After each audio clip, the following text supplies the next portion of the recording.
Hey, Whovians! I'm Melanie Dean, and this is the legend of the Traveling TARDIS.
Am I back now? I think I am. Welcome, hello, fellow Whovians, to the legend of the Traveling TARDIS. We are live. Thank you for joining us here. We're going to do a great review of the Lazarus Experiment, the 10th Doctor episode. It's going to be an absolute blast. That's right, everybody. Woo! We are here. It's a loaded episode. Let me bring in our producer, our wonderful showrunner, Christian. How you doing today? There we go. Hey guys, welcome back to the Legend of the Traveling TARDIS. Yeah, great news. That was the second. That's one of the big announcements that we can now say. If you saw the little preview that you saw, we will be at MegaCon. And we'll be talking about more of the conventions that are coming up. But yes, we just this morning got the message that we are now being accepted with the Daleks of Florida at MegaCon Orlando, March 19th through the 22nd. So we'll be adding that to our list of conventions that we're going to be doing at 2026. And make sure you get your tickets. Also, good God, get your parking passes now. I'm hearing that they're selling out really. I'm like, are you serious? It's just like, oh, you got accepted. It's just like, oh, by the way, you need a parking pass. I'm like, it's like, great timing, guys. Thank you very much. So we're really thankful that MegaCon's going to be taking us back, and we'll be at the community center with the Daleks of Florida during that weekend for MegaCon, March 19th through the 22nd. Go ahead and put that on your calendars, and we'll be talking about other conventions that'll be coming up, and we do have one more surprise coming up. But without further ado, hit me in that corner. All right. I'm heading in the bye, guys. Oh, wait. Ah, there we go. Oh, there we go. We've got a great show for you. We got a great group up for you. Let's start with the second surprise, which is no longer a surprise because she introduced the episode. Returning to the TARDIS herself, Miss Melanie Dean. Hi, everybody. Hey, Melanie. I decided to take a trip around time and space and landed back here. So I'm here, there, and everywhere. I would like to say not a series regular, but a featured guest, perhaps. We'll see. We'll see how. Well, you were always welcome. But I'm so happy to be here, and I'm happy that we're doing this episode since I have the little titan of this episode. So I am pink, and I am so excited to hear about MegaCon because I heard me and Chrissy were talking how submitted the panels and all that kind of stuff, and we were still kind of waiting. So that was a surprise for me. I'm like, yeah, you got the information back. So also, if I can intercede, I can also confirm Phantasmagoria is returning. Kitchen Killers is returning. Then they're also going to be doing some cool panels, including the Harry Potter hat. What they call it? The hat initiation. The Sorting Hat. The Sorting Hat. Thank you. So all that's going to be coming back to MegaCon. I was like, come on, guys, it's February. What do you want? I still got to get a parking pass. I don't even know if they're sold out yet. So I'm like, oh, okay, thank you. So yeah, we're back. and I'll be there at MegaCon joining you. So, And this was me the whole time, Ah! waiting and waiting. Yeah, pretty much. So there we go. That's just Christian on a Tuesday, though. Yeah. That came in this morning. They told us this morning. I'm just like, I mean, the screaming part. yeah, well, yeah, exactly. That's just you on a Tuesday. That's typical Tuesday.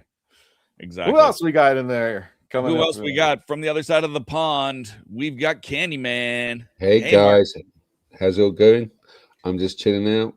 Looking forward to this episode. And welcome back, Melanie. glad to be back. Yay! Excellent. I still can't eat Taylor's orange anything because of you. Not Really? Taylor's, yeah, no, because of all the candy you gave me that time. I don't like chocolate anymore. You know they've released more stuff as well.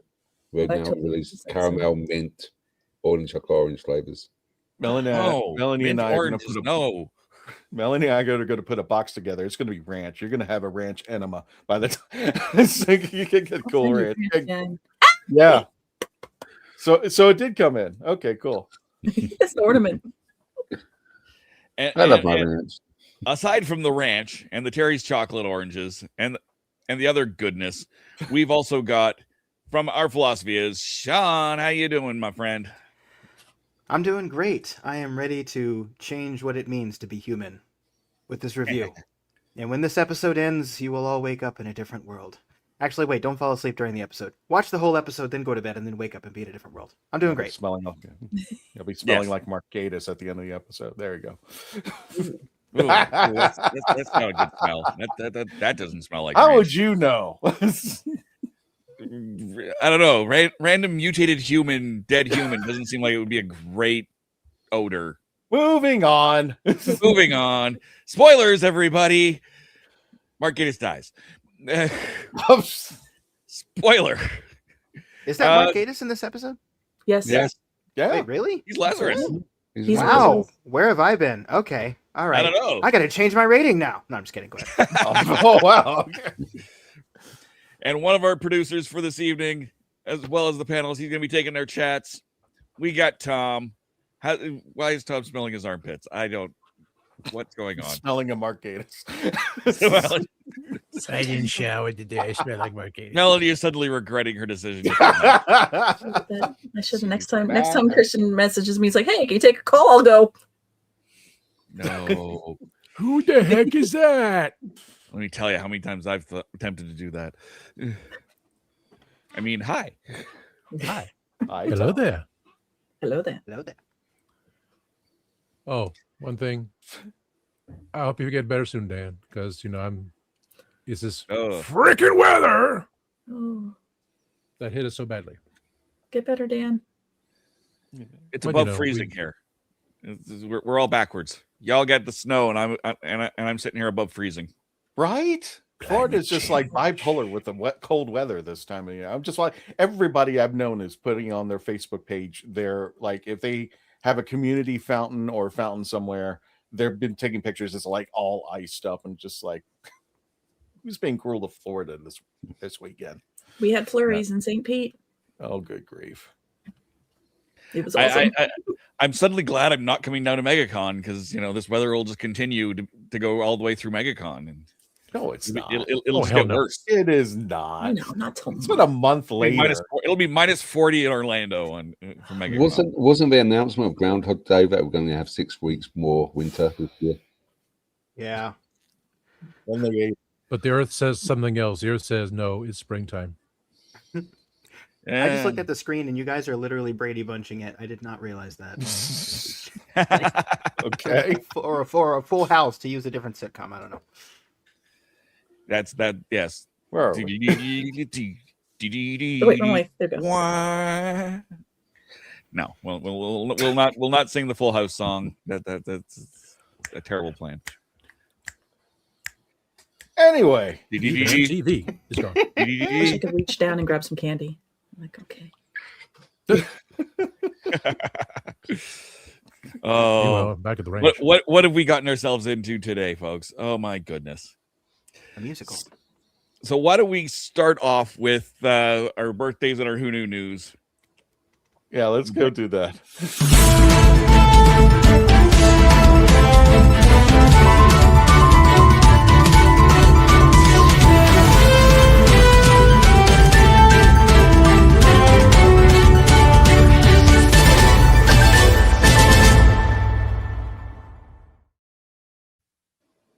5 groundhogs. Said 6 more weeks of winter, so that would be about 30 weeks. Yeah, and they're all sandwiches now, as far as I'm concerned. We could stop. And it's also happy symbolic to those who celebrate and everything, because that is supposed to be the first official sign of spring, as well, or you know it as St. Bridget's Day and everything. Yeah, let's start. I'm trying to think of who to start with because I'm looking at these birthdays here, and I'm gonna go in date order. Let's put it that way. Okay, so we'll do with Daphne. And I got to meet Daphne at a convention we know not name and everything. Very sweet lady, fun to talk to and everything. She was talking about her time on set and everything. She turned 63 on January 30th. That is not bad. She does not look her age and everything. And I wish she could be another companion again. You know what I mean? Like hop on with another doctor this time. Or maybe, just maybe, we get a Christmas wish and we get maybe the eighth doctor and the companion helping out. Who knows? Melanie, help me out with this one, because didn't Disney and Fox get in cahoots with each other? And I was hoping that somebody will slip up and have Grace and that's what we're hoping, because I mean, if you think about it, we've gotten a few times of McGann, showing up at the very end of Jodie's run. So I was hoping we would, we'd get Grace too. I mean, let's go. Give me more Eighth Doctor. Want that seriously? content. Who do we need to petition to get this happening so we can get Chang Li? Well, they do have a new CEO, so let's see what happens with that. With Disney, they I think they've just announced it. If not, I've heard through the grapevine. Yeah, I just saw they made a joke about him because he has a land named after him in Disney World. I know I was playing it before. I just can't pronounce his last name. Galaxy and everything. Huh? No. Galaxyland. Oh, cool. No. It rhymes with something tomorrow or it's Joe DeMauro, I believe. Tomorrow, yeah. Josh DeMauro. Josh DeMauro is going to be replaced by Bob Iger. What? Yeah, I know this. Ooh, no, there's some new. Yeah, I found out, and they just posted it on Instagram and everything. Yep. Oh, they did with post? the CEO Okay. yo-yoing. With the way they've been going back and forth with CEOs, I thought for sure it's like, we're just going to get Bob Chapek back in there, and then Bob Iger, and then Bob Chapek. No, we're done. We're done with anybody named Bob. We're okay, no more Bobs. Yeah, no more Bobs. And Josh, if you, I meant from what I hear, Josh is pro cast members. I mean, he really does care for the cast members out there. He might also have another streak with him if he might negotiate something. Let's just leave it at that. Gotcha. Because that ties into something. That's why I know something, but it can't be announced. The negotiations were short. The negotiations are going crazy there right now. I'll give you that. Well, happy birthday, Daphne. Thank you. And keep fingers crossed she gets to travel in the TARDIS again. I was pissed because I put a birthday tribute, one of the shorts, on in the Facebook page, and somebody goes, "Who's that?" I was like, "Oh no, kidding me, right? No, I'm kicking you out. I'm banning you from the site." Well, this woman won me my war with my science teacher who felt girls were not allowed to have brains and everything. Elizabeth Sladen, our wonderful Sarah Jane, because if she was allowed to travel with a doctor and use her brain and get out of predicaments, any girl can use their brain and get out of anything, and try to learn about science, math, and everything. Because this was the first, besides Lieutenant Uhura, the first and second females that I knew that traveled with somebody and were considered equals.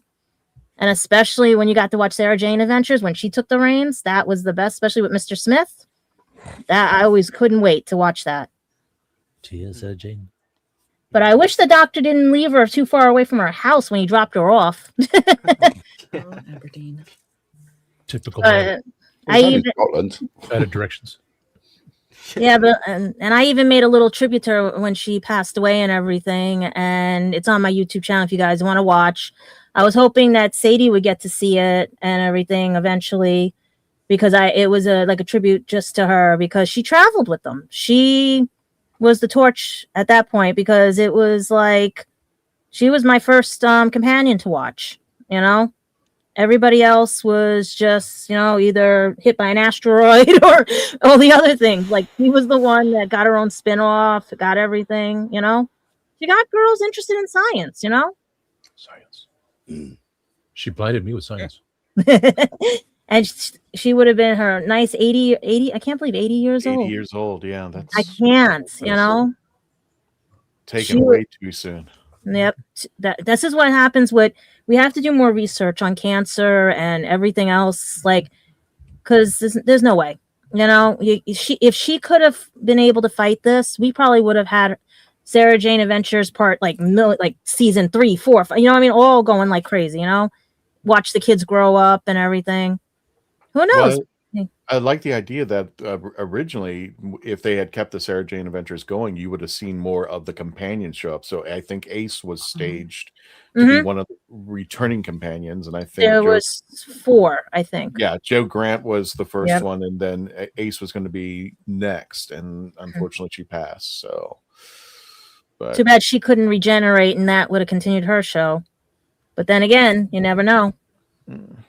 Maybe Doctor went back in time, or like they said, she's still traveling with him that one last time before.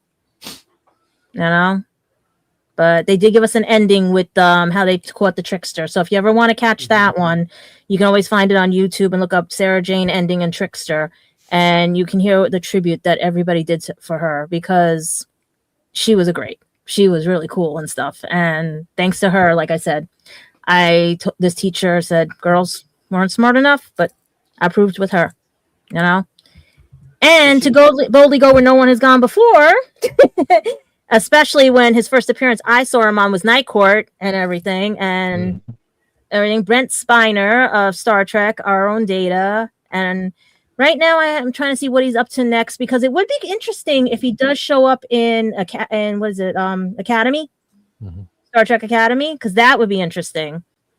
And stuff, but right now he turns and making sure.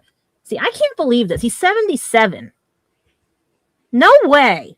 Well, he's an android. This is right. It's true. He is an android. 77 years old. Not bad for everything. Going strong and that, but you did get to see him again in the revival of Night Court, which I'm surprised NBC had to kill off. But it will be going to another network. It will be streaming. So you guys will be able to pick that up. It's going to be streaming. I'm just saying the last thing he has coming up, because I thought he was going to make another appearance on there, but it showed, Night Court and Lower Decks was his last in 2024 when he reprised his role, and that was it. I think because of the cancellation, that's why they haven't been able to cast him back into Night Court, because it was going to be a running gag for Dan and everything. He's got his podcast going, so he's good. Yeah. And those of you that have money to burn, we have the link. I sent it to the guys and everything. If you would like to basically buy something from the set of the TARDIS or Doctor Who, because especially they are having Mel's Vespa and helmets on bid. They have 15 days, 14 hours, and 37 minutes to get your own Vespa, orange Vespa. For now, the current bid is 1,500 pounds. Asking bid is 1,600 pounds. I got that behind the couch. Really? I mean, they even have some of Jodie Whittaker's. They even have a unit vest and jacket. Current bid 225 pounds. Asking bid 250 pounds. 7 bids already in. And a lot of the wardrobe and a lot of stuff from Nishuti's run through Donna's, I think is this one? Yeah, Donna's wedding dress is going for 600 pounds. Asking bid, current bid is 500, and they have 11 bids on that. And they even have Auton Bride's wedding gown. That one asking for 300 pounds, going for 275 right now. 8 bids on it. And I'm trying to find. Oh, here we go. Nishuti's Joy to the World Hero Light Up Sonic Screwdriver. God damn. Current bid is 3,007 for that little thing that doesn't make any noise, because Shooty said it does not make any noise. $3,750 current bid, and asking bid is $4,000 with 16 bids, and there's 15 days to go on these. For Hero Pro. Good night. Anybody want a bronze Dalek? Asylum Dalek? That one's going for $4,500. No, thank Is the money going toward? I forgot. Gadget. Is the money going toward something, or is it just? I think it's the regular auction from the props auction house. I'm trying to see if they have anything else. But the auction does run from February 2nd through February 19th. Let me get the information right now for you guys. It says Props Store proudly presents an exclusive Doctor Who auction of over 300 lots from the beloved TV show. Bid now, register now, view catalog. Oh, they even have the cracked TARDIS. And they have the 14th Doctor, David Tennant's rehearsal sonic screwdriver, Nashudi's outfit. They have Amy Pond's choice ensemble, the bow ties. Oh, they even have the Converse that the 10th Doctor wore that we might see in this episode, unless he did wear the black ones in this one. wear the black ones. Is go it with a the charity tuxedo. auction? Is it like a charity auction or just like a regular? Regular auction. This is the prop shop. Okay. They do for Back to the Future. They do for everyone. Oh, But okay. they once a year they do for Doctor Who, and this one is mostly the new Who run and everything and stuff, but more so towards New Shooty and back. They even have Peter Capaldi's bookshelf, and they have a lot of where they bunch of sweatshirts and everything together. They to sell a song contest, but they're also giving you a chance to win. If you register today, you're eligible to win an exclusive giveaway with an 11th Doctor bow tie and a crew T-shirt from Interstellar Song Contest series. So if you want to register and try to win the contest or anything, but some of the stuff is affordable if you have the pocket change. They even have anti-cyber gun for Clara Oswald. Damn. And then they have River Song's Alex Kingston's Rain God's costume. Not Well, bad. So, not bad. Some of I'll it. be a Duggadoo and I'll get my money out there. They got Yeah. Jinx Monsoon's Maestro band jacket from the Beatles episode. Little Beetle. Yeah, Sean, all the money's going to a woman named Charity. No, it does say further into the homepage on the main page. So where Gadget's looking, it's not here. That's not there. It says that they are supporting BBC's Children in Need. It does not go in, as far as how much the proceeds is going there, all that kind of stuff. But they do. There is a benefit portion to it. So, So if you guys wanna. And everything, like if it's something cheap, I was gonna, but I'm broke and everything. What do you consider cheap on that? The wedding dress, the Autumn wedding dress, because to get a bride's dress for 270 pounds, that's actually cheap because most bride's dresses go for thousands of dollars here in the United States. I need one. My mom went went. Let's just put it that way, went somewhere, but not that somewhere. She used to be a bridal seamstress, so I know how much bridal dresses cost and everything. My grandfather was a tailor, so we know what to charge for these things. And for $275 to get something that's fully ornated and everything, oh yeah, because that's about converting with the pounds to dollar. That's only about maybe $400-$500 for a wedding dress. And that's not. If I'm a new bride, I'd jump on that right now. I wouldn't care where it was from. Not to pay $1,500 for a dress. BBC, if you're listening, if you want to sell me like one of the grains of salt from Wild Blue Yonder, that David, it might be there. They got Misty's door pings on there too for sale. The ones with the needle coming out, they got those for sale on there too. One of the blades of grass from the set, I'll buy that. I got like $5. I'll get that. There's so much. Remember, you got to unit pay for shipping stuff. and handling. I know. Well, I was going to say Mark. $55 of shipping. I was telling Mark about the unit stuff because they've got vests, jacket, they got everything. Yeah. Gadget, do we have any more news? Just that I want everybody with this. I'm going to be honest, we are in the wilderness because I just talked to a bunch of people. I just read what Radio Times confirmed what my people have told me. And I've even put it in our private chat here because I wanted to clarify again. The BBC confirmed the deal is dead with Disney. It's basically the only thing they're going to do is the Christmas special as far as everything. And it is confirmed that it was only the 26 episodes and the spinoff of Land and Sea, as well as it will be returning to BBC One and BBC iPlayer this Christmas. Okay, so those are confirmations. As for the war between the land and the sea people, everything.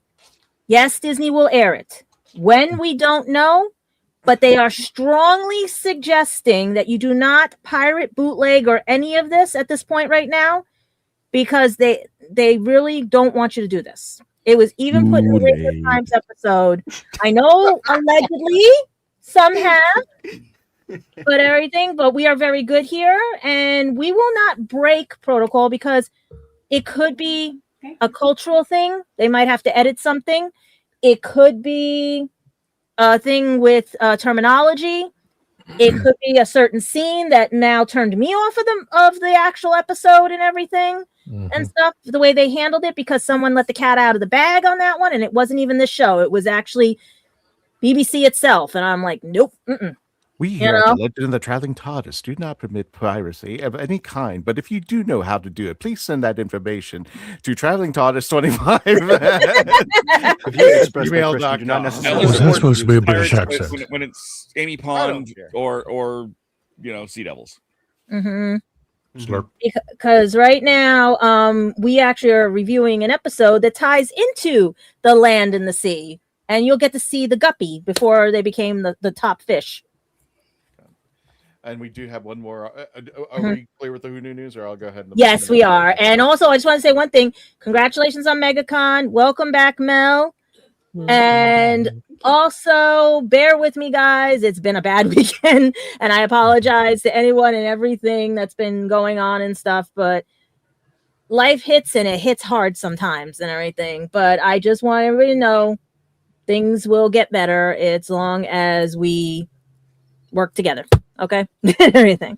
Thank you, Howard Jones. Thank you, my dear. And I'm just going to add one more thing to the Who Knew News. It is outside the WHOniverse, and thank you.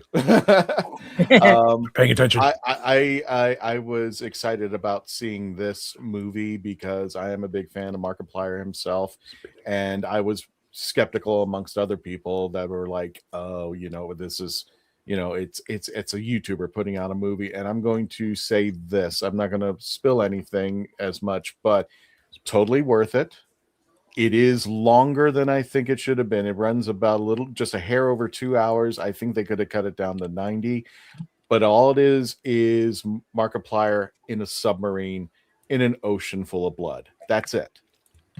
But the way he presents himself in the movie, the way that the writers... And he did this on a budget of $3 million. Well, now globally, he's pulled in $21 million. And I think Hollywood has a big lesson to learn off of a guy like Markiplier. You don't need 9 figures to make an incredible movie. I love this movie. I love the game when he was playing it. You can actually go to YouTube and watch him play the actual Iron Lung game, which is the inspiration for the movie. And like I said, this is a movie I would highly recommend you go out and see. It's one of those see it once movies. You don't really need to see it again, but it was a really great movie. You have to sit a little bit tight with it because it does kind of just subside every now and then, but I think they're trying to make it more of a psychological thriller. So, but he does an excellent job, and congratulations to Markiplier. And I'm hoping that other independent creators come out and do the same thing and be inspired by creating movies that don't need a huge budget. You just need talented people, right, Russell T. Davies? That's all I'm saying. Wait, where can we find it, Didn't Christian? he also put out a 3D file on a popcorn bucket for this movie? Yes. Yeah. Okay, then I know who Okay. this is. Okay, because that's yeah. Two things. So One, much to answer filming. Sean's question, it's in theaters right now at a limited time. So definitely get a chance, go see it. The second one, what you mentioned, Gadget. Yeah. Yes, there is a popcorn bucket for this movie. What you had to do, which this is the ultimate piss me off, you had to pre-order it. It is a 3D printing bucket. You had to pre-order it. They don't sell it in the theaters. You had to get it mailed to you or somehow, and then you bring it into the theater. I'm like, doesn't that kind of defeat the purpose? Wait, what? I want to get the bucket. I want it there, and I want it filled with popcorn right in front of me. So BYOB, bring your own bucket. That sounds like the bring your own Cinemark where they said bring your own bucket for $5, and people were bringing in storage totes to get popcorn. this is regal. So again, I'll go ahead and wrap up the Who Knew News, but congratulations, Markiplier. It was a great congratulations, movie, Markiplier. and I really do it. So let's go ahead and wrap up the Who Knew News. Here we go.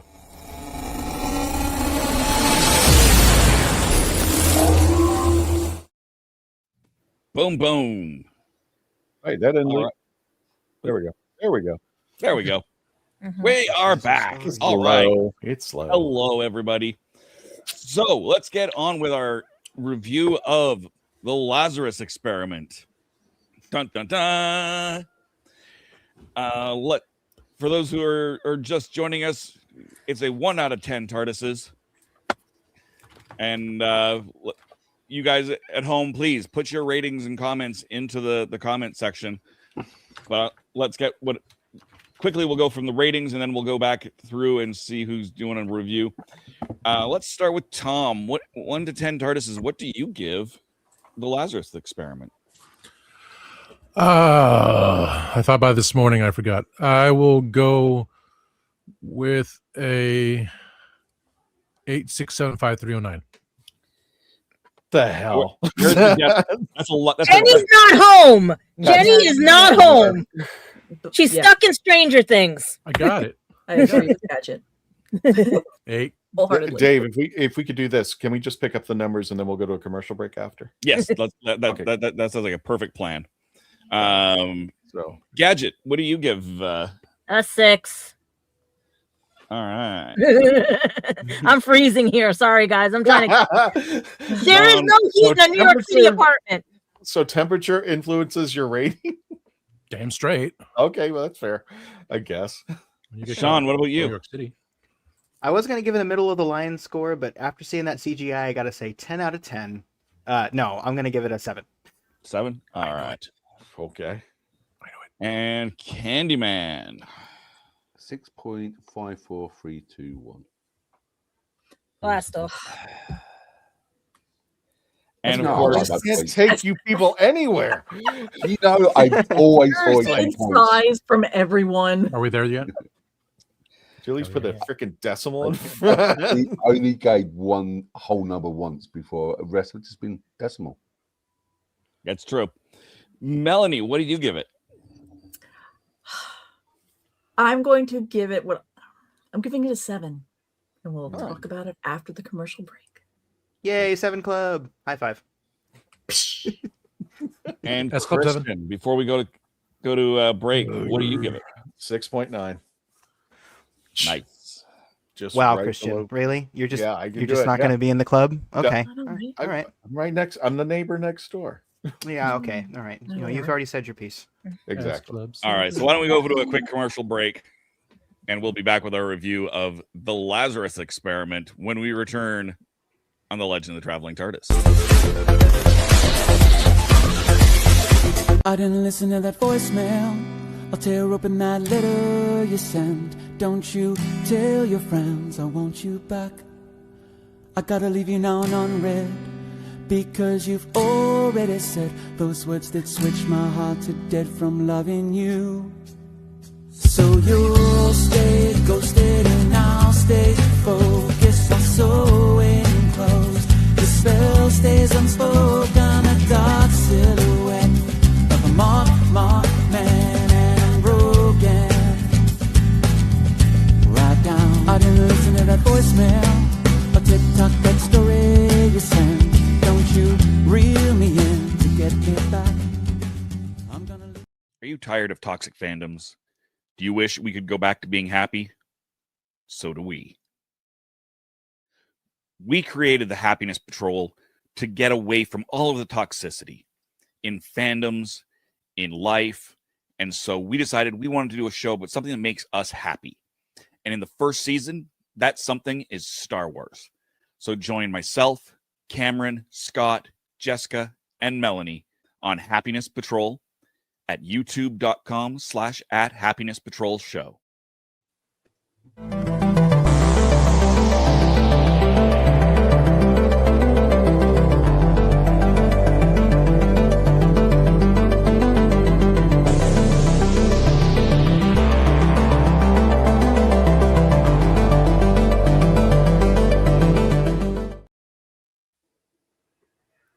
I'm author Mark Muncy, And I'm author Erica Lance. and this is Eerie Travels.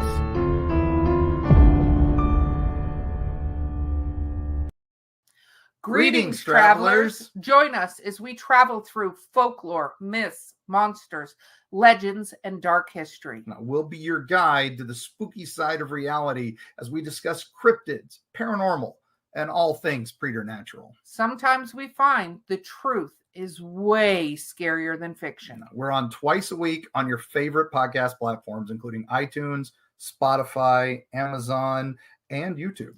We have amazing guests from all of the areas of the strange and unusual, including witnesses, investigators, and more. Yeah, with Erica's curiosity and ridiculous array of pop culture and true crime knowledge. And Mark's decades of experience diving into folklore and the legends with the truth that's behind them. Yeah, so join us, travelers, as we take you to the edge of reality, and we'll see you on the other side.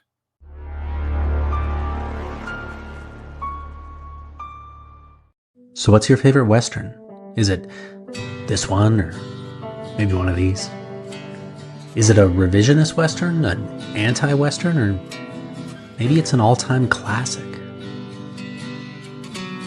Whether your favorite Western is in black and white, vibrant Technicolor, a spaghetti Western, a neo-Western, a comedy, or maybe it's only really Western in spirit. Whatever it is, this is the podcast dedicated to determining the top 100 Westerns of all time. Every second Monday on YouTube, Spotify, and Apple Podcasts. It's Horses on Film.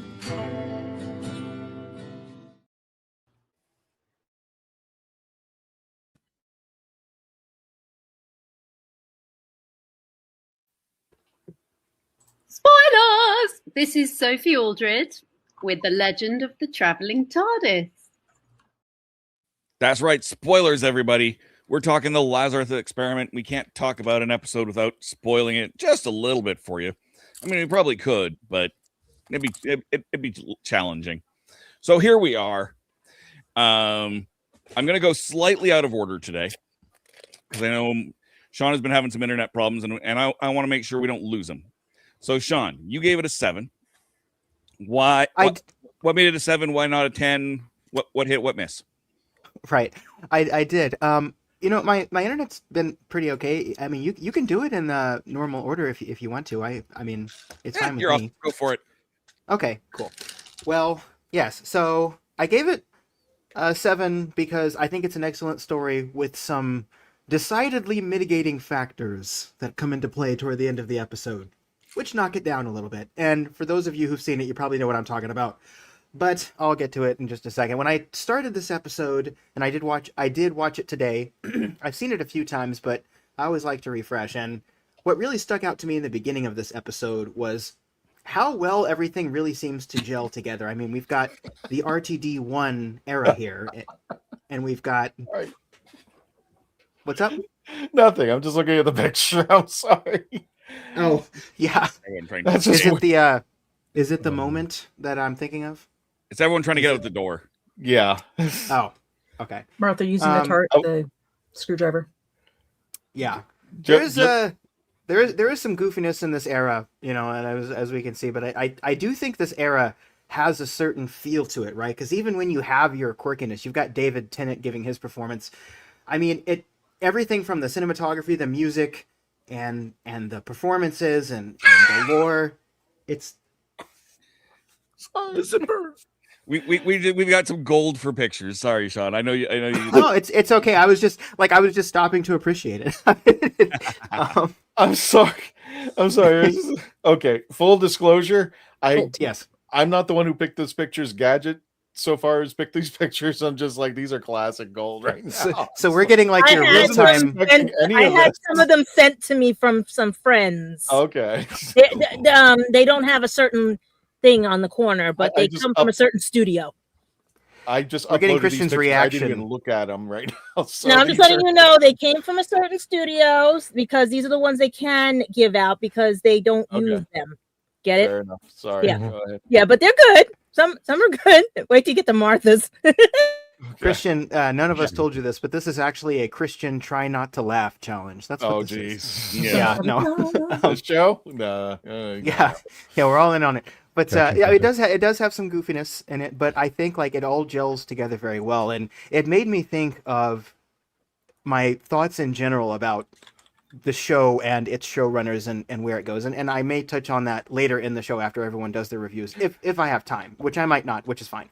But anyway, I mean, even we get a goodbye scene, and in Doctor Who, we always know that goodbye scenes aren't really goodbye scenes because the ones we love are never really gone. If it's Stephen Moffat or RTD running the show, really, but it's still framed very well, and it's kind of sad. And we got that great line from David Tennant in the beginning. It's like, did he just say he's going to change what it means to be human? It's a excellent lead into the title sequence.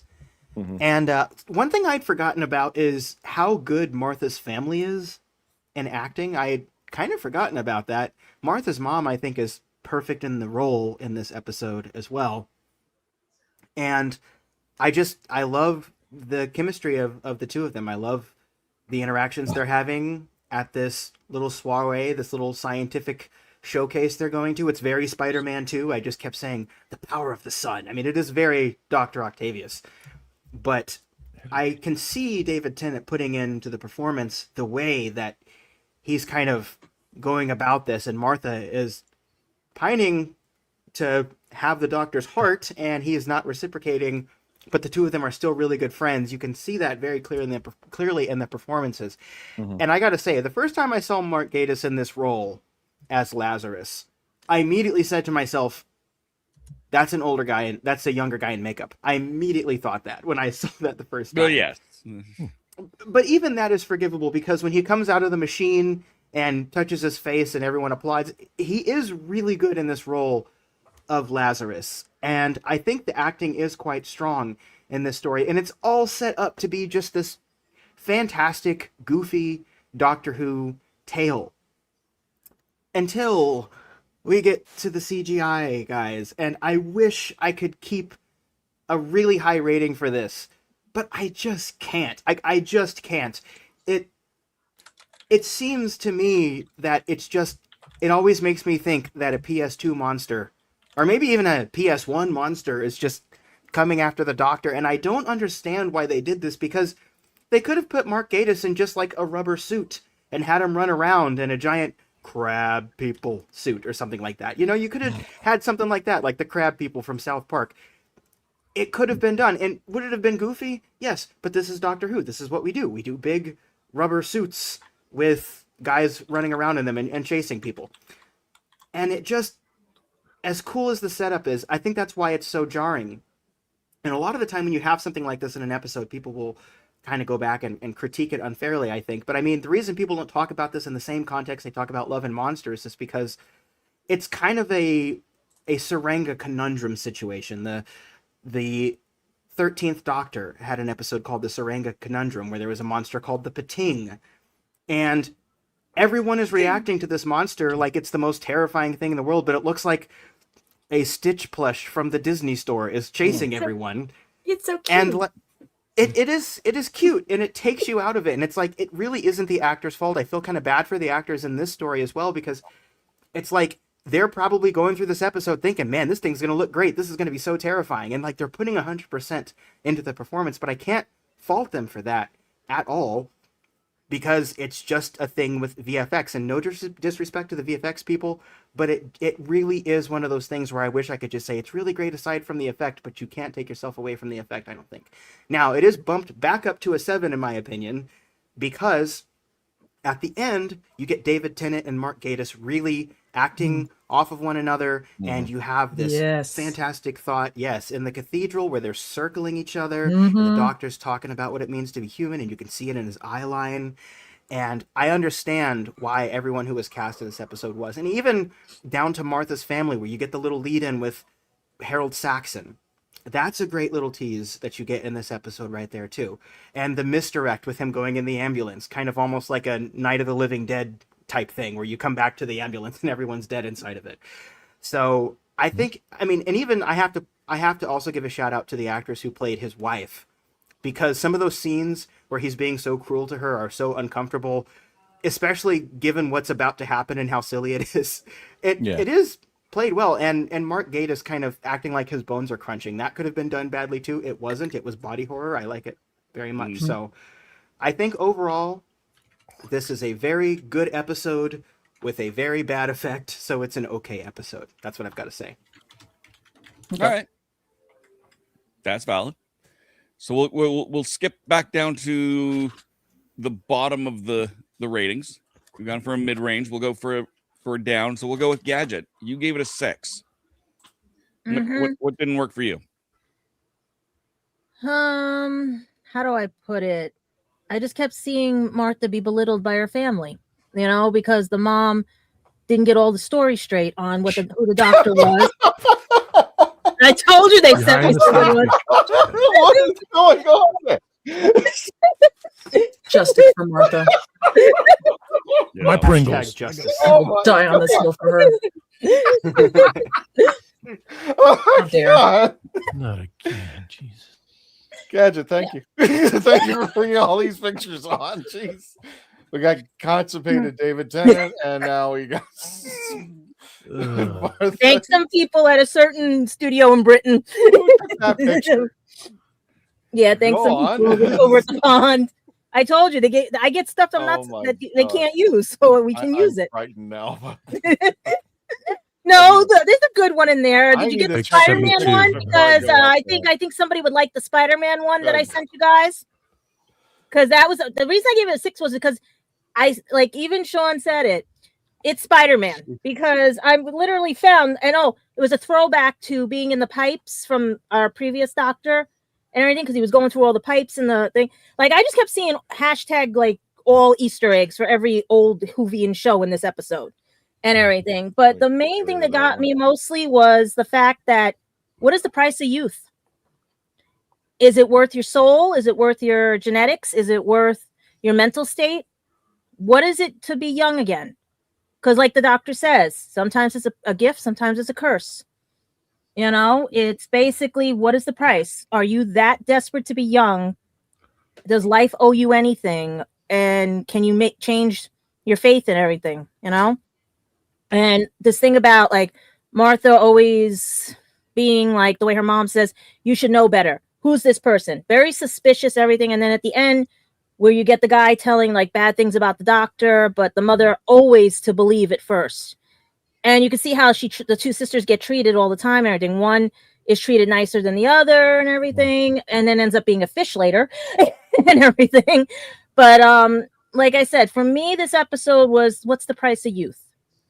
What's the price of your soul or what's the price of aging? Is it more wise to age or just stay young or I mean, the doctor's all at this time 900 or something or whatever and everything, and he's telling him, he's like, you don't want to stay young forever. You lose people, you lose this, you lose that. Most people live in 20 years than they do in 80 years. That's where we get that expression. Like, are you living a life, or are you just getting by and everything and stuff? But just to see the dynamics of how Martha is treated in this half the time, like they don't give her a chance to prove that she can be somebody, or she's always trying to get him to decide that she can stand equal with him. But you got to remember, he's also going through mental strife throughout this. He lost Rose, he lost everything, and then to see this guy play all these games and everything to throw away his life for what, a genetic mutation that he didn't check on and stuff and all. It just got to me like, I mean, I didn't care about the graphics. That was back then. I mean, I even sent you a picture of what a phone was back then, a landline phone. Today, this probably would have been a shot with a cell phone, like ringing with the mother saying, I got to tell you about the like, everyone's always quick to want the quickest way, the quickest thing and stuff. But look what happens when you do the quick way out, So to me, it was more of a like, do you want to grow old gracefully or live your life and just live in the present, never the past, never the future? Because you never know what you're going to get. All right. Mm-hmm. Mark, this is a keeper. I'm keeping this one. Hey, go find the Spider-Man one. Where's the one I sent you with the Spider-Man? Well, if you don't mind me jumping in, let me just say this. You guys were mentioning Spider-Man, and Sean, you mentioned Spider-Man 2. I'm thinking Spider-Man 3. Remember the big fight at the church with the Venom? With symbiote, symbiote. Yeah, exactly. Yeah. So that's what I was thinking. Because the graphics weren't too bad with this. It's just the fact that it was for the times and everything. I mean, like I said, you have a landline phone in Martha's bedroom. I'm just surprised the TARDIS fit in the actual bedroom. And she had her laundry out. That's what I'm saying. She was a normal person, and everything. Just got thrown in this mess. And then at the end, when he said, "You want to come?" And she gave it all up to go try to live that more in 20 years than that 80 years thing. Yeah. Oh, for sure. Yeah. Christian, I have to say, I said she was pining to have the doctor's heart. I should have said hearts. I'm so sorry. I'm issuing a retraction and a correction. Yeah. That's okay. Valid correction. Valid correction. Yeah, I'm surprised you didn't show that one when he said Spider-Man. I thought you guys were going to show the thing I sent, the picture, because that was a cool picture. I did. I literally took 20 pictures because that's all the space we had and threw them up. I didn't even qualify these pictures. And because the way that StreamYard does this, they are so tiny, I'm like guessing which picture I'm going to be hitting next. So we'll see what pictures come up next. When that's what's maybe it'll be in that one. Yep. Constipated David Tennant is the best. Yeah, but I just love the fact that when they were chasing that monster on the ship in the the crossover episode with Jamie and everything, how they were in the pipes, that was the same thing. When I was watching, I was like, didn't I see this before? I was like, and then the thing comes down. That's what I'm saying. It was like, it just reminded me of Easter eggs of all the old shows. Yeah, well, perhaps.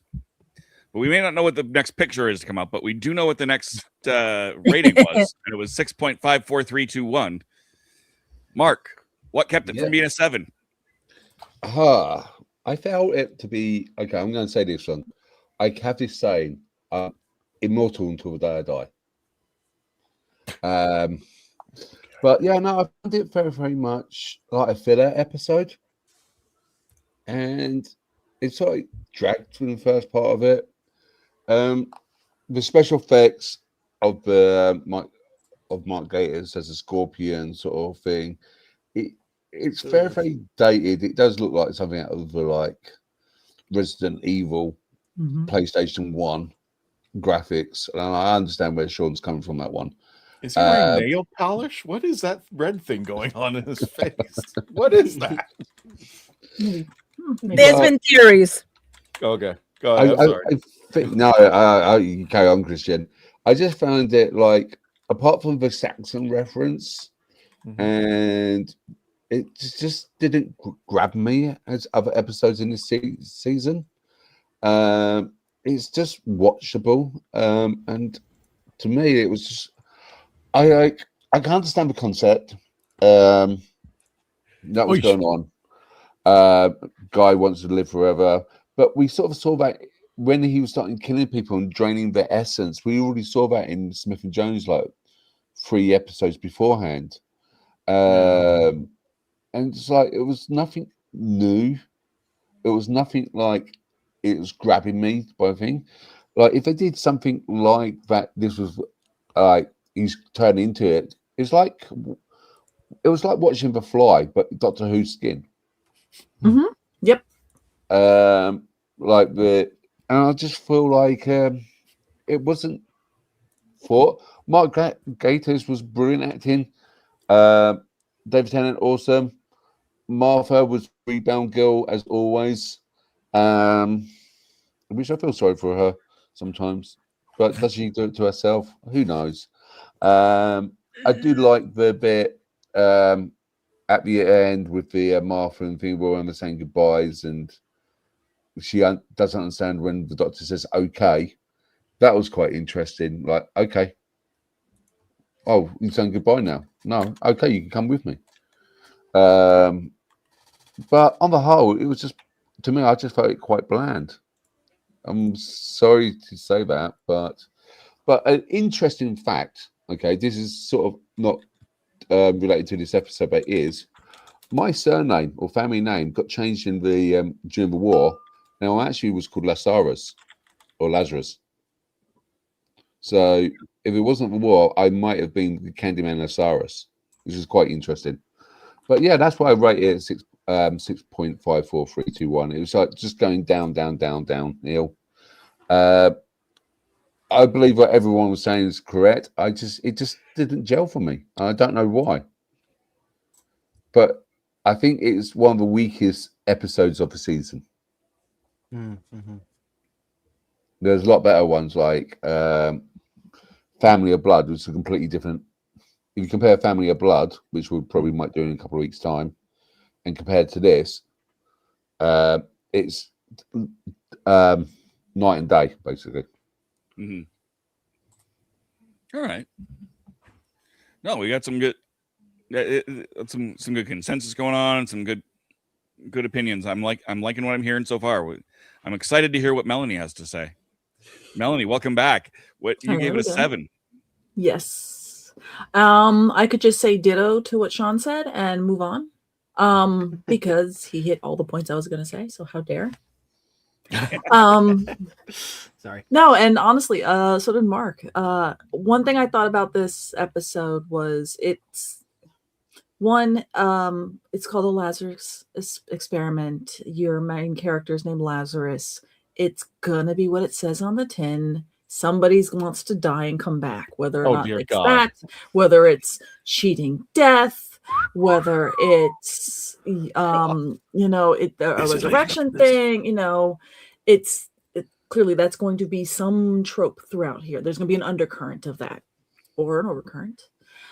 But for the episode as a whole, I felt it had a very good horror kind of tenor to it. As Mark said, I got the Fly vibe from it.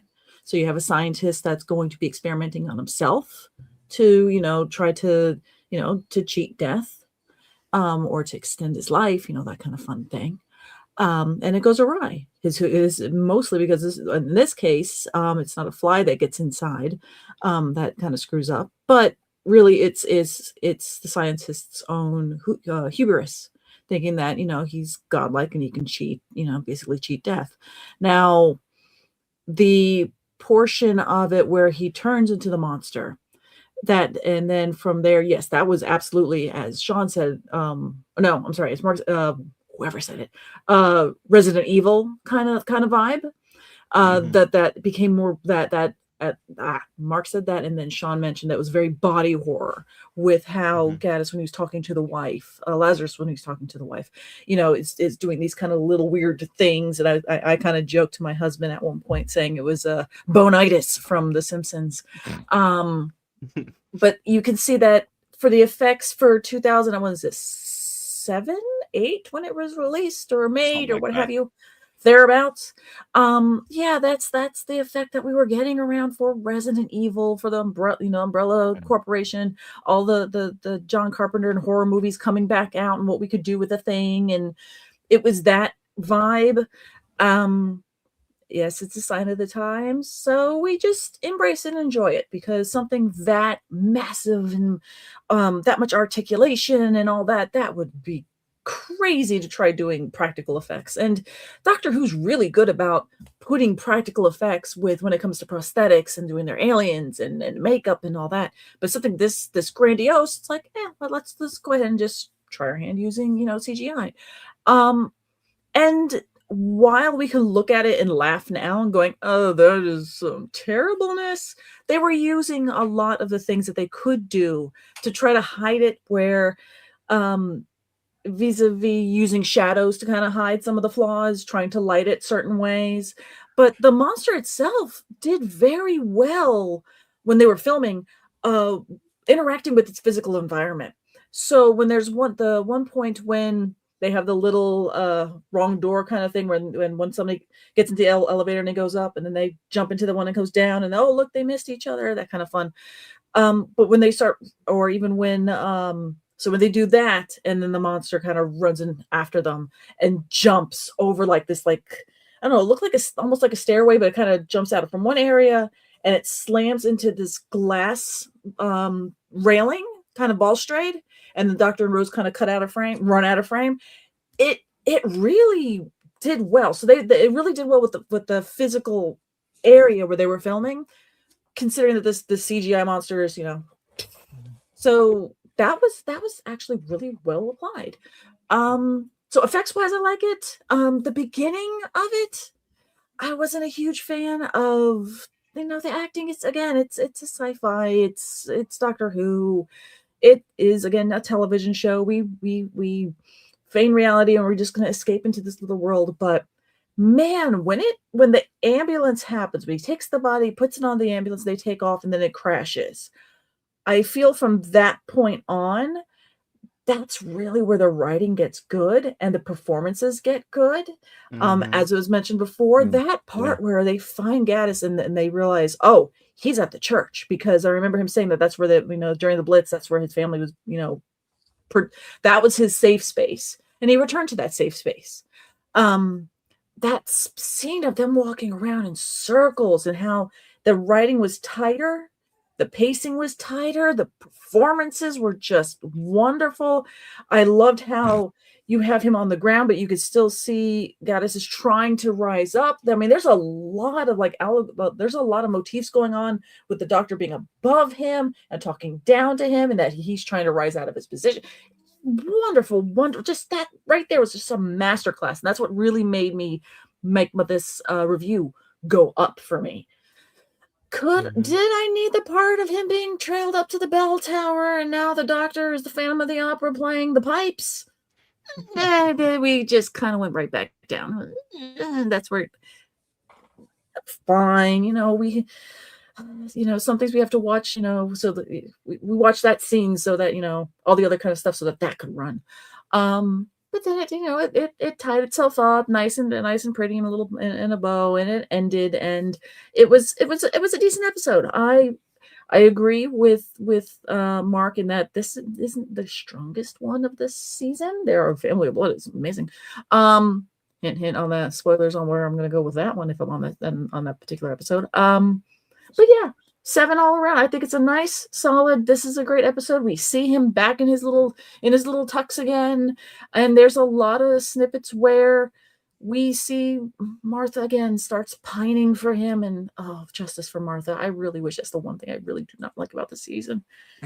We're done. We did Rose. Move on. It wasn't correct until we got Donna, and we don't need relationships. Let's go. Let's go have some adventure. So that's it. 7. I liked it.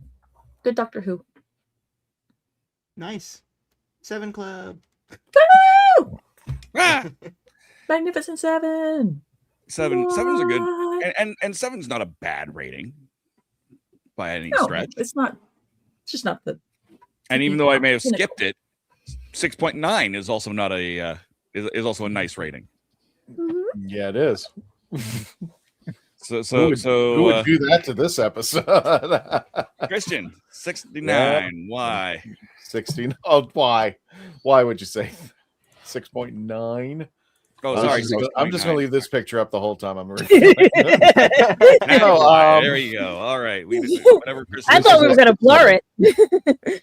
Well, everybody, like Melanie said, everybody pretty much took my stuff. So I don't know where, but there were some things that I caught being from Classic Who, like Tom and Mark. I was thinking there was a bit of an influence from the 5 Doctors, because Rassilon was the one who was looking for Time Lords who wanted to looking to be forever, keep on regenerating.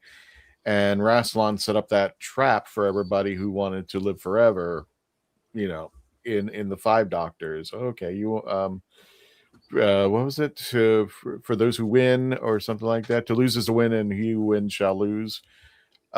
I thought that was an influence, and I think when the Doctor is talking to Lazarus, I think he gets that influence from that. And that's just my opinion, because that's how it works in there. Because the Doctor knew that immortality was a curse, not a blessing, and he brings that into when he's having his discussions with Lazarus. As far as the CGI, yeah, it was for its time, and unfortunately it dates the episode, which makes me drop the rating a lot on that.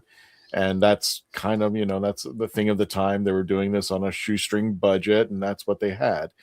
But to elevate everything back up, there were two things I really liked that were strong. One, we started seeing Martha start taking action, start being a leader. She was taking care of her family. She did the best that she could. And we started seeing Saxon come into play, which I don't know if it gave it any strength or anything. I think it was just thrown in there because we had to get to the big reveal at the end eventually. And unfortunately, Martha's family was going to suffer because of that. Spoilers. But the thing about this episode also was it was predictable. I mean, you could have probably figured it out within the first 10 minutes what was going to happen. And the weird thing is the sister who came in, she didn't like Lazarus when she was older, but then all of a sudden he got younger and started flirting with her, and it's just like, I was going to snog him. So what does that say about the sister? I don't know. Yeah. Don't go there. Do not go there. Don't. No. Yeah, she's a little fishy. I know she's fish. Oh, Tasty. God, really? Okay, and the show is in a new low. So I think the other thing about the biggest strength that I loved the most was Gatiss and Tennant having, that walk around that they were mentioning, their verbal. I could see why people, I think at that time, if I'm not mistaken, Melanie, they were talking about Gatiss being the new master. He would have made a great master. Mm-hmm. So I think this, and you can see that dynamic in the two of them, and it was actually what made it more interesting. And I don't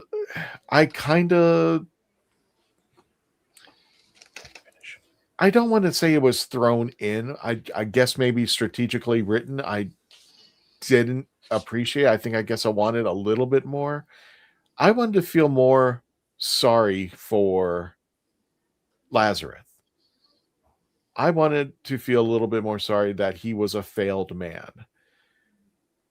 And I didn't get that. But when they started talking about the Blitz and the church and the war and all the history, I think I wanted a little bit more to that to feel sorry for him, because I kind of just, he's a giant, whatever the hell that thing was, Resident Evil, Scorpiox, or whatever the hell that thing was.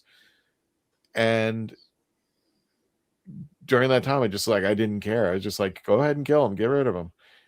And then they finally, at the end, when he's lying there at the church, covered up in that shroud, I was just like, why didn't we get more of those two dynamically challenging each other, from the guy who knows what's happening and who has the experience to the guy who is trying to come up with a different approach? I think I wanted more of that dynamic. I wanted those two to play off each other a little bit more, but that's just me. But you had to add Martha in, and I love the dynamic that she added to show her character was just more than rebound girl. And like I said, that kind of added to the negative, not for Martha, but not for Freema, but for Martha. It's just like, I don't think they knew exactly what to do with her during that season. And she was, but her affections for the doctor, I bet, were strong enough that she resisted her family to go back and run into the danger again. And then when that guy comes up and talks to the mother and says, hey, I need to tell you about this guy and tell your daughter to stay away from him. We're seeing more character development, but not enough. And I think there should have been more focused time on Martha and the doctor. It just seems like that this was a bridge between episodes, as opposed to, this could have been a strong episode. This could have been a family of blood. This could have been something stronger. And I just felt like it was kind of a fluff piece, because we had to bring Saxon in, because Martha was rebound girl, and we had to bring in the family, which I don't even think we had to, but it had to raise the stakes at the end of the episode. It was an episode that was building up for another episode that kind of diminished this episode, if that makes sense. So like a filler episode. It was a filler episode. Mm-hmm. Yeah, There was so much. There was so much potential. There were so many directions. I don't know if this could have been a two-parter to flesh out a lot of the things that were going on, but it just, and that CGI monster. Well, you got to remember, her mother didn't realize like its time frame because Martha's been gone for a while with the doctor, got to know him, but she said it was just the other day or a few short moments that were. Yeah. So you got to look at the time aspect of it and everything. How do you know this guy so well, but you only met him the other day? Right. Oh, that's a good point. Yeah. Here's Tom. I was going to say, here's a question. Would the episode be better if they remastered the CGI monster? Yes. George Lucas it, 100%, I think. Unless you weren't asking me at all. No, I was just asking everyone in general, including the audience. I don't think it would hurt. No, it wouldn't. But I think the meat and the bones of the script is still going to be there, and there's still some stuff that needs to be, addressed. Throw it through a script doctor, and then to me the CGI would, could be better. Because I mean, there's films that I've seen where the CGI is absolute crap, but I mean the script and the writing and everything else is like, magnificent. So yeah, it could help. Can't hurt. You're pruning a dying Christmas tree. That's what's going on. It's just like, yeah, you could put all the bulbs in it, but the tree's browning and it's not holding up too well. So, but it doesn't hurt. I disagree. I think it 100% would improve it, because part of my problem with this was not the CGI they had at the time. It's that I think they should have just done the man in a suit thing, and it would have made it smaller, yes, and we wouldn't have gotten some of the cool camera work, but it would have absolutely worked with it. But if they went back and actually fixed it and gave it a proper thing, I think it would 100% raise it to like a 9 for me. But that's just me. I think that big gaping mouth was just really like a put off. Whatever his mouth was doing, I was just like, okay, whatever. Yeah, because he had the mouth and then he had the scorpion tail thing. Yeah, because genetic was, like he said, the genetics in human evolution was probably a blueprint, and this was probably back in his DNA. So far, it decided, I'm going to pop up now. So who knows? He could have been descended from insects. I love the bad epigenetics that like went into I think it's so funny.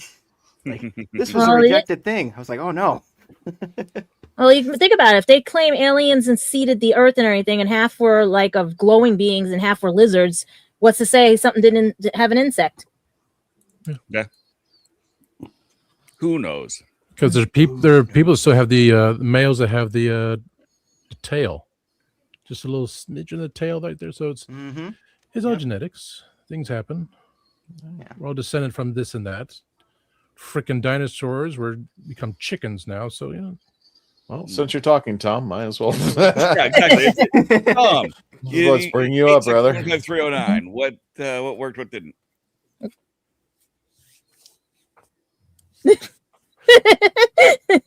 You're killing me. Well, Tom has no opinion. And there you go. Let's look at a photo. Jeez. That's just really. He's got like the predator thing going on the bottom. See, he's got those little extra mandibles. Yeah, tongue. It just doesn't work. And then you got the tail. It's just like he's scaring people with the mouth, and then he grabs the tail out, and it's just like, well, I thought you were going to swallow people. If you're going to open your mouth that big. But Tom, go ahead. That's the whole point with CGIs and everything else. They're trying to say, make this horrible from the Lazarus pit. From the pit, they made it horrible. Yeah, it's the idea of with Ra's al Ghul. I went to the Lazarus pit, so I bring myself back to life.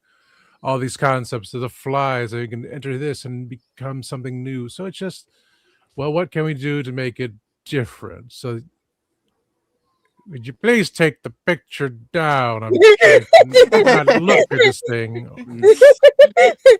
That's an even worse picture. Oh wait, it's Tom.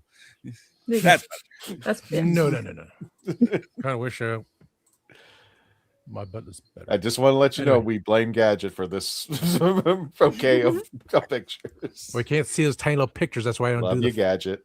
Don't blame. We applaud this madness. This is awesome, Gadget, and don't you dare listen to them. I want. You're going to do all the pictures now. I'm sorry. Heck yeah. Well, talk about the Gallifrey writing. Let him talk about that. the Gallifreyan writing. Yeah, nobody caught that one.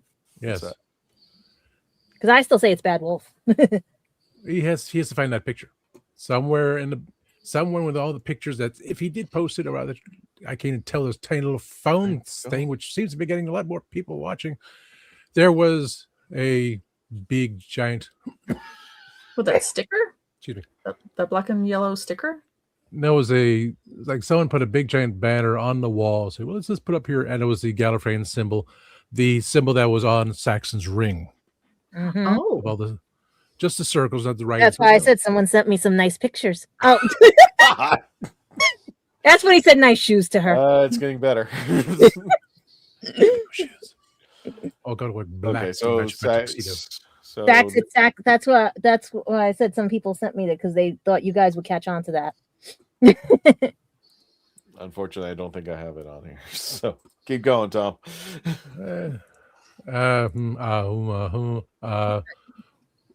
lead into the Saxons, like, what's this? Why is there Gallifreyan circles on there? Which we find out later that's on his ring.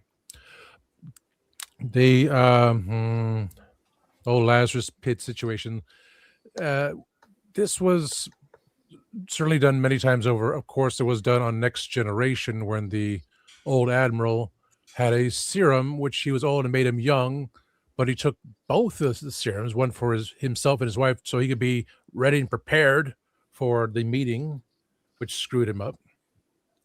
But, in this situation, Lazarus goes through his experiment, thinking he can devolve himself, become more of a manly man, but devolving himself even further to become a creature with no set morals, like how his attitude changed towards his wife, and then ends up eating her and saying, I like you at one time, you must taste delicious, and then going after Ariana Grande being in the episode. Go ahead, I'm sorry. I could say that, but I don't remember. I have this thing that they take away my memory. Don't defy gravity right now, please don't. And the fact that Lazarus now, since he also liked Martha's sister, say, I like you too. You must taste fishy. All that stuff. Let's see. As mentioned to me at one point in time, how did that one person know who the doctor was? It's like, okay. And it's like, there's something about this guy you need to know. So the mouse has always been there. We never knew, always grading. So we knew something was going on. We didn't know. Everyone said everything else. I'm just trying to pick up the pieces and go home. Let's see. Price of life, like everyone keeps saying, as Freddie said, who wants to live forever? As Alfreda said, forever young. I want to be forever young. All these things. But you can't live in the past because it's gone. You can't live in the future because it's not there yet. You live in the present because it's a gift. So focus on what you have, because things change so quickly. We have lost so many over this short period of time. They thought, okay, they're just going to continue on, live forever. We had no problems, but things occur. To try to go against what is written in our DNA, that we only have a certain period of time. Things do happen, but some things we cannot control, things we have to go in for. But that's what science is all about. Saying, well, we can prevent this from happening. We can cure things. Yes, that's gives you an extra few minutes there. But if you're not living your life to the fullest right now, what's the point? So I'm going to be 100 years old. But yes, the plans are always there. My friends had plans. We all do. But things change. Never for the better.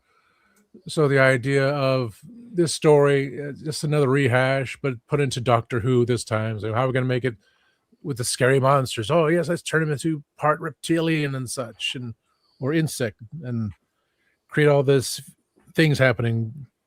Basically copying all 3 Spider-Man films in one thing. Hello, pizza. And but it was like, what are we going to do? You want to run out of ideas. You think you go back and say, what about this? How are we going to twist this? Oh, look, Spider-Man's probably most likely on at the same time. So that gave some ideas as well. Not consciously, but we're going to just borrow this and pretend it didn't really happen. So everyone else has said everything, and waiting for Dave to say something because I'm just going to let you go. Point about everything, and like, okay, when it comes down towards the end, Connors too, from Spider-Man too. Yeah, because remember he was turned into the alligator. Oh yes. Yeah, Dr. Connors. Doc Connors, the lizard. So we have all these bits and pieces from Spider-Man, either reading the comics or watching the Raimi films. But there's only so much you can do. There's only so many things that are repeated constantly. People rewriting things, changing things over. So they had to put in something like this. That thing with Saxon, like, was he really funding it too? Even though he claimed Lazarus was he funding it? Of course, it had to be his experiment. Like, that's why Lazarus probably had the idea of everything was legit. Everything had been fine. But Saxon, being who he is, let's have some fun with his humans. So he, being as evil as he is, he's twisted it. He made this thing happen. He made Lazarus this monster. Lazarus had no idea. Thought everything would be nice and kosher, but no. This is what happened when you deal with evil. Evil monkey.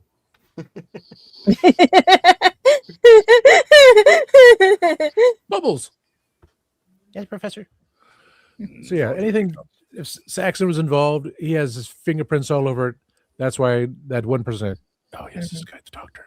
You need to find the tape about him. Slap in the face. Do we have any comments from the audience for the ratings, Tom? Oh, sorry. People are actually making comments anymore? Besides Grego. Lazarus looks all the worse for wear here. Yeah, he does. I'm surprised. Well, let's go back. A couple of starred ones there. Oh, you have starred? Oh, yeah, let's see. Let me go star. Okay, we have one from Raj. Originally, it's 8 TARDIS is because we get to see Mark Gatiss act for the first time and the action sequences. Yes. With Rosie, the Lazarus Experiment, I gave a 5. Ooh, lower than mine. We're all wondering why. She goes, some of it was dramatic, but also boring CGI. It's the timing. So I don't know if I'd call the CGI boring as much as horrifying, but I can see that. I see that perspective as well. And last one you have for the other Billy. I will say this about Doctor Who. The people who came up with aliens over the years are truly creative folks. Or are that they? Much is true. Even the bad Maybe CGI started as a good idea. Mm-hmm. Or monsters in bubble wrap. Mm-hmm. Yes. One honorable mention I forgot to bring up earlier was one at the very end of the episode where the doctor wins and he basically reverses the polarity of the neutron flow for it to happen, and he makes up that he brings that up going, oh, that's taking me a lot longer than it used to. I love how they just kind of put that in there. I was like, I was about to say that. The one thing that somebody hasn't already said, you went and said. Got there right in front of you. Thanks. Comes back and takes everything away. Oh my god! We basically, if you guys have seen the movie 8 Mile, when Eminem says all the insults he expects the other guy to say, and then hands the mic and says, "Say something that these people don't know about me." That's what we just did to Dave. Sorry, Dave. Yeah, pretty much. That's okay. I'm used to it from y'all. All I'm saying is that they should actually recall Mark Gatiss when he actually turned 76 and to see how much he looks like the makeup that he has. Oh, like up there, just to see if he even come close. Go back and put him in the episode. That would be epic. Yeah, as is. Yeah, redo it. Redux. Yeah, I gotta say, that is one of the few things I really didn't like about it is that old man makeup, and that is something that Doctor Who and really all TV from that general vicinity of, that tried to did so badly. They made people look like they were 800 years old when they're like 70. And it's like, oh, come on now. I get it. When these people were younger, people in their 40s looked like they were in their 60s, like the Golden Girls. But oh my God, nobody looks like that when they're only 76. Or if they do, they've had a really hard life. Star Trek: The Next Generation, Picard. Remember when he gets zapped by that probe and he lives another life, and they age him out there. Now you see him like 90 some odd years old in the Picard series. It's like, yeah, he looks nothing like that. Yeah, he still looks the same. He still looks the same, which is scary. Don't age. He don't. One thing with aging makeup that has gotten better over the years is now the contacts, making sure that that people are wearing like the full sclera contact to make it the eyes seem, or that they go in and fix it so that the eyes have that dullness to it. Because the bad thing of old age makeup for the longest time was, you can make the lips look a little chafed and around the eyes, but the eyes themselves are still bright. And I think with Gatiss, even though he was kind of really bringing his brow down and trying to make his head more heavy lidded, it still had that. You're young, I can see it in your little eyeballs. Well, I got a bit of an announcement. This is the final surprise for everybody. And I got this right before the show. And I want to thank everybody who supported us, especially everybody who has helped us along the way. Everybody that you see here on the show right now, and everybody who's supported us. Today we pulled in 3 million views. Jiminy Christmas. Congratulations. So what did we do right? And that took place today. I mean, literally, I got this update. So thank you, everybody.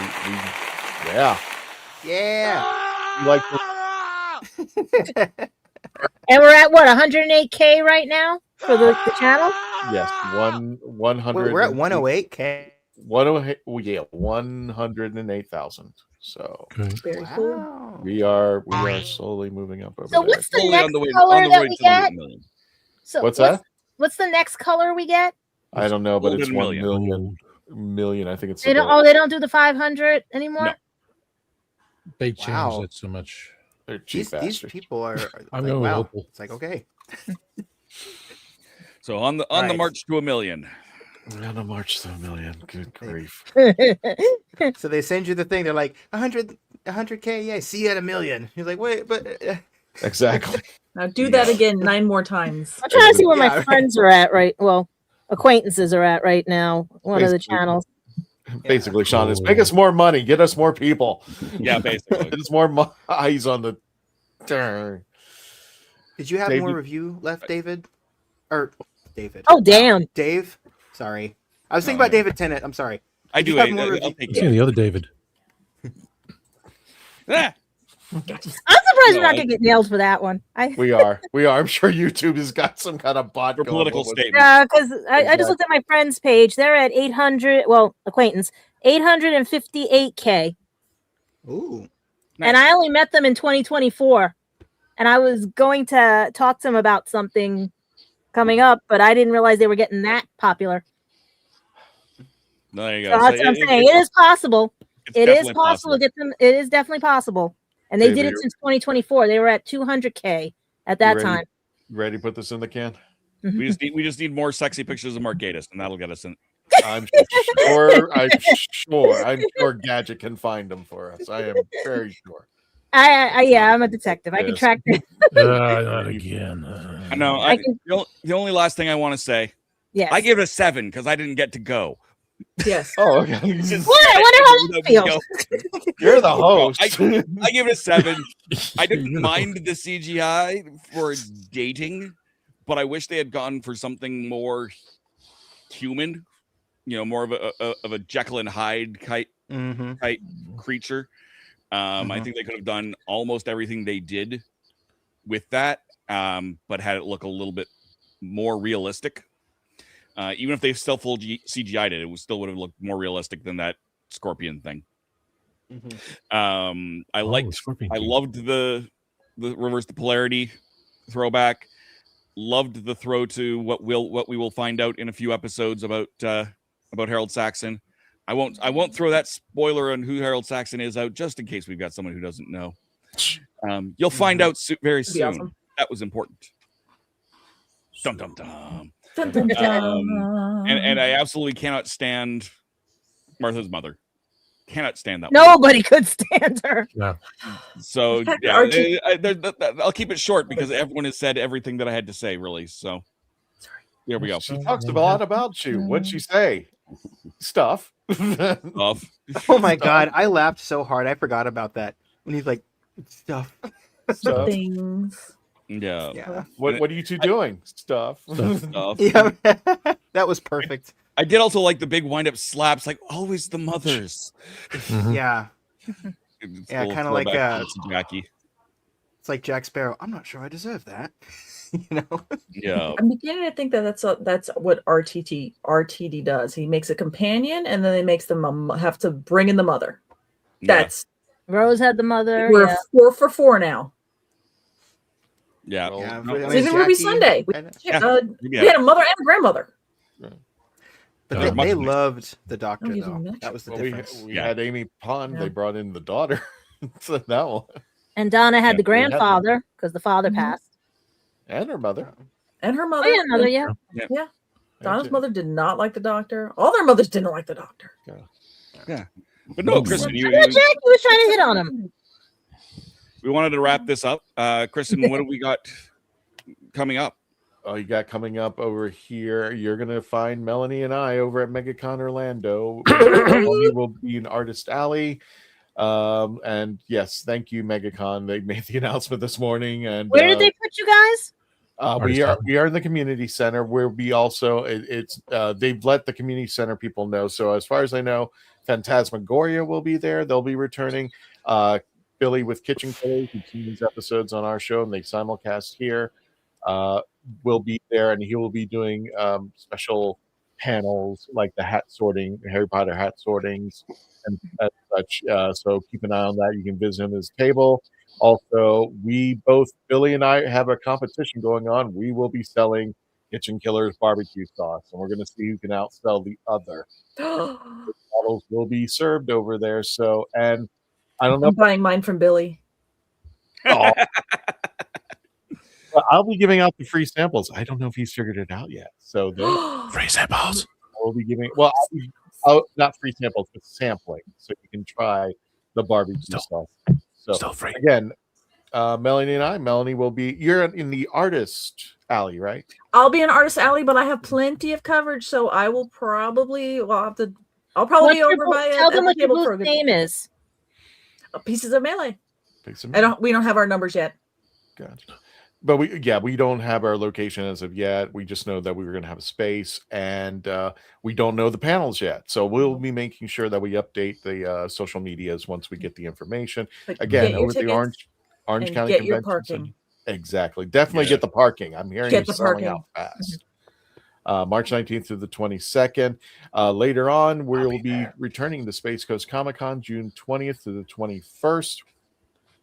And if I remember correctly, somebody cleared out the teleprompter, so all the information that I had. Oh no, I'm sorry. Did you clear out the teleprompter? I killed off the teleprompter thing. Oh, you're killing me. Oh, the teleprompter. Sorry, where's it going to be? Oh, which hotel? That's where somebody took it off the teleprompter. I'm sorry, that was me. Yeah, I don't touch that stuff. With all of our ratings.